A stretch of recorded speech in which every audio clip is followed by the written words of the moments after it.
आई अश्विनी प्रथम दिनी बसते सिंहासनी, होतो जय घोष माऊलीचा। करूया उदो उदो उदो अंबाबाईचा,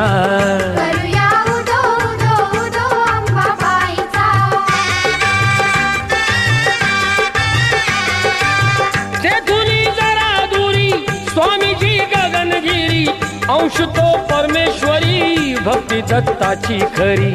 गुहेत स्थान जरी बाजूला खोल दरी, रूपते त्यांचे जणू शिवशंकरा परी। भेटूया त्यांना चला पाहू ईश्वरी लीला, भर दरबार भाविकांचा। करूया उदो उदो उदो अंबाबाईचा।